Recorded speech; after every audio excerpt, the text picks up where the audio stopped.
안녕하세요. 나를 성장시키는 책 나성책입니다. 오늘 소개해드릴 책은 진짜 마음, 가짜 마음이라는 책입니다. 마음을 따뜻하게 해주는 마음 공부 책이지요. 부제는 행복을 여는 10가지 열쇠라고 되어 있습니다. 저자인 김영국님은 명상가이자 상담가로 활발한 활동을 하고 계세요. 김영국 행복TV라는 유튜브 채널을 운영하고 계시기도 합니다. 자, 이제 책의 내용을 소개를 해드릴게요. 그러기에 앞서서 좀 이런 얘기를 해드리고 싶습니다. 책 한 권에는 수십 년의 작가의 경험이 담겨 있지요. 만약에 자기 분야의 책을 100권을 읽는다면 수천 년의 내공을 쌓는 셈입니다. 자, 이제 마음을 힐링하는 책, 진짜 마음, 가짜 마음의 책 내용들, 아름다운 제 마음을 울린 책 내용들을 소개해 드리도록 하겠습니다. 사랑이 무엇이라고 생각하나요? 전 이렇게 생각합니다. 나보다 상대방을 더 아껴주고 챙겨주는 마음, 상대가 원하는 대로 믿고 따라주는 마음, 있는 그대로 수용해주는 조건 없는 마음, 끝까지 믿어주는 마음, 상대방이 바꿔지기를 바라기보다는 내가 먼저 바뀌는 마음, 상대방이 나를 통해서 즐거워하고 편안함을 느끼는 상태. 이런 마음이 아니라면 사랑보다는 집착이나 욕심에 가깝겠죠? 나의 사랑을 한번 생각해 보세요. 하고 싶은 일 하면서 사세요. 하루 24시간 중 10시간에서 12시간가량을 일하면서 보냅니다. 인생으로 보면 3분의 1 이상의 시간을 보낸다고 할 수 있지요. 행복한 사람들은 대체로 의미 있는 직업을 통해서 즐거움을 느낀다고 합니다. 그렇지 않으면 평생 돈벌이 수단이 되면서 금세 지치고 말 거예요. 아니면 내가 하는 일에 의미를 부여해서 맡은 일에 최선을 다해야 할 겁니다. 직업 선택은 인생에서 가장 중요한 일이기도 합니다. 그 선택을 하면서 남들이 원하는 일보다 되도록 내가 원하는 일을 하시기 바랍니다. 동생, 언니, 왜 우리 가난해? 언니, 응, 언니가 돈을 벌어야 하는데 그림만 그리고 있어서 그래. 동생, 왜 다른 일은 안 하고 그림만 그려? 언니, 다른 일을 하면 너무 우울하거든. 그래서 가난하더라도 그림 그리면서 사는 게 좋아. 자, 가난하게 사는 것이 좋다는 말을 하고자 하는 것이 아닙니다. 내가 좋아하는 일에 최선을 다하면 틀림없이 우린 빛을 볼 수가 있습니다.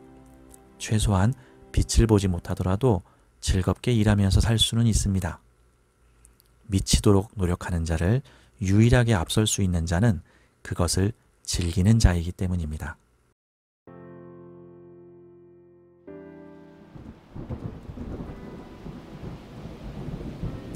부정적인 사람들의 8가지 심리적 패턴. 1. 죽느냐 사느냐. 이분법적 극단적 사고방식을 가집니다. 2. 마땅히 뭐뭐 해야 한다. 자기 비판과 강박적 사고를 가지고 있습니다. 3. 저 사람은 나를 싫어하는 게 분명해. 실체가 아닌 추측에 따른 자기 확신을 가집니다. 4. 세상은 잘못되었어. 긍정적인 것을 스스로 외면합니다. 5. 어떻게 해야 하나요? 자신의 일에 남의 허락을 필요로 합니다. 6. 전 아무것도 할 수 없어요. 스스로를 나고자나 실패자로 간주합니다. 7. 이거 안 되면 난 죽어. 파멸적인 사고방식을 가지고 있습니다. 8. 인생 전체가 고통스러워요. 지금이 가장 힘들 때이지 삶 전체가 그런 것은 아닙니다.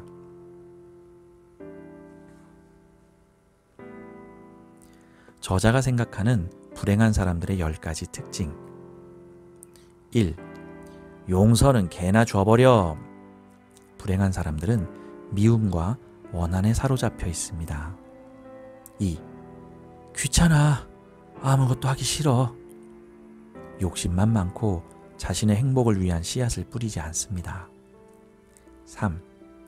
이건 나와 맞지 않는 일이야. 도전을 회피해버리고 쉽게 포기해버립니다. 4.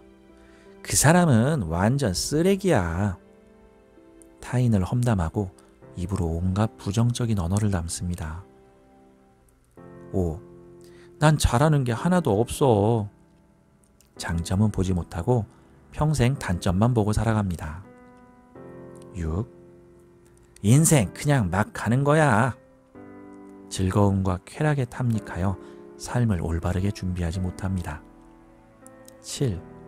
난 잘못한 게 없어요. 문제의 원인을 스스로 찾기보다는 남 탓을 먼저 해버립니다. 8. 이건 이게 문제고 저건 저게 문제예요. 해결할 생각은 하지 않고 불만만 말합니다. 9. 저요? 꿈이 없어요. 꿈이 없어서 지금 내가 무엇을 해야 할지를 모르게 됩니다. 10. 감사할 일이 한 개도 없어요. 자신의 인생이 불행하다고 쉽게 단정해버립니다. 내 안의 수많은 나를 어떻게 하실래요? 내 안에는요, 나 혼자만 있는 것 같지만 무수한 친구들로 이루어져 있습니다. 누군가를 사랑하게 되면 그 사람이 내 가슴으로 들어오게 됩니다. 누군가를 죽도록 미워하면 그 사람의 모든 것이 내 가슴으로 들어오게 됩니다. 눈이라는 렌즈로 좋은 모습을 보면 가슴이 밝게 피어오르지만 눈이라는 렌즈로 온통 나쁜 모습을 보면 가슴이 지저분한 그림들로 가득 찹니다. 귀로 좋은 소리를 많이 들으면 가슴에서 즐거운 멜로디가 흘러나오지만 귀로 나쁜 소리를 많이 들으면 가슴에서 온갖 비난과 욕설이 들리곤 합니다. 몸이 즐거움을 자주 겪으면 세포 하나하나가 새싹처럼 파릇파릇하지만 몸이 괴로움을 자주 겪으면 내 안의 세포 하나하나가 무기력해집니다. 이처럼 우린 살아가면서 무수한 것들을 내 안으로 불러들이고 있습니다. 좋은 친구들과 함께하면 내 마음속에서 즐거운 시간을 보낼 수 있는데 나쁜 친구들과 함께하면 그곳은 지옥처럼 괴로운 시간을 보낼 수밖에 없습니다. 이젠 보내줄 것은 보내주고 용서해줄 것은 용서해주고 화해할 것은 화해를 해야 합니다. 부정적인 것을 담아두는 것은 평생 역한 똥냄새를 맡는 것과 같습니다. 이제 내 눈과 내 귀와 내 코와 내 혀로 기분 좋은 친구들을 불러오세요. 우리 몸과 마음과 영혼은 그것을 원한답니다. 근심과 희망의 차이. 근심은 미래에 일어나지도 않을 일에 대한 걱정이라고 합니다. 희망은 미래에 일어나지 않을 수도 있는 일에 대한 기대라고 합니다. 내가 어찌할 수 없는 일이라면 근심조차 필요 없는 일입니다. 내 노력으로 바꿀 수 있는 일이라면 온 힘을 다해 희망을 품고 전진해야 합니다. 당신은 당신의 미래를 근심으로 둘 것인지 희망으로 둘 것인지 결정해야 합니다. 사람을 보는 지혜로운 안목. 평생 함께해야 할 배우자를 선택하는 것은 가장 신중해야 합니다. 나의 지식과 지혜를 이끌어줄 올바른 스승을 만나는 것은 최고의 복입니다. 힘들 때 가장 든든한 지원군이 될 수 있는 친구를 사귀는 것도 참 중요합니다. 내 인생에 유익하고 도움이 되는 사람을 고르는 한 가지 방법이 있습니다.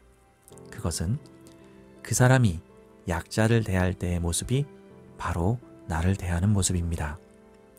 그 사람이 약자를 대할 때의 모습이 바로 나를 대하는 모습입니다.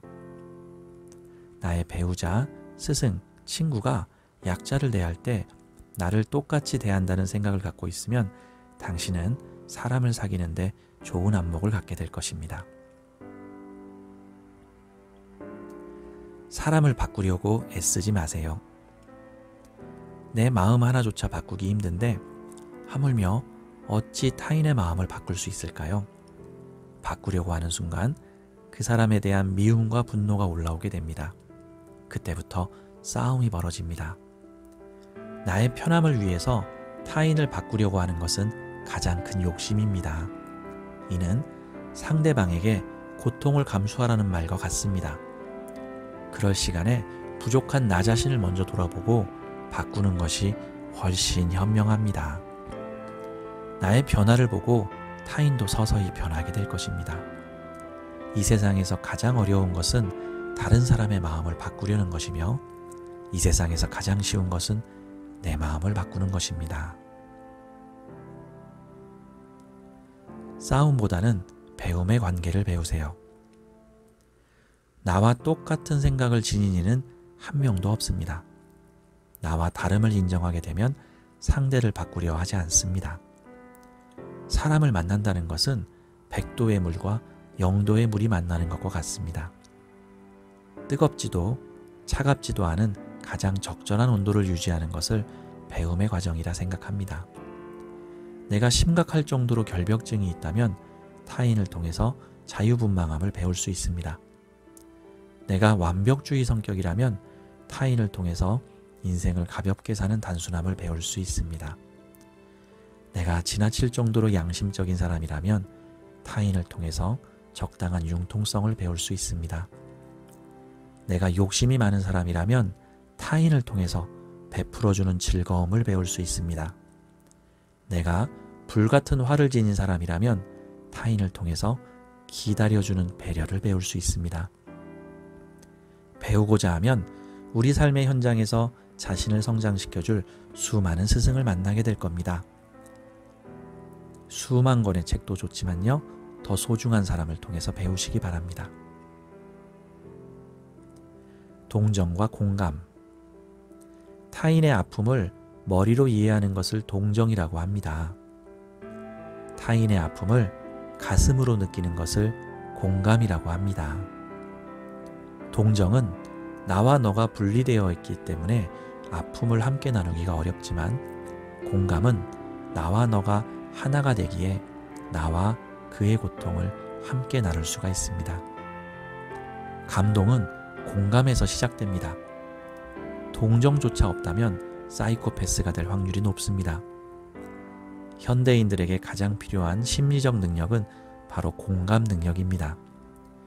동정을 하면 그 사람에 대해서 불과 10%밖에 할 수가 없지만, 동정을 하면 그 사람에 대해서 불과 10%밖에 알 수가 없지만, 공감을 하면 그 사람에 대해서 온전히 이해할 수가 있습니다.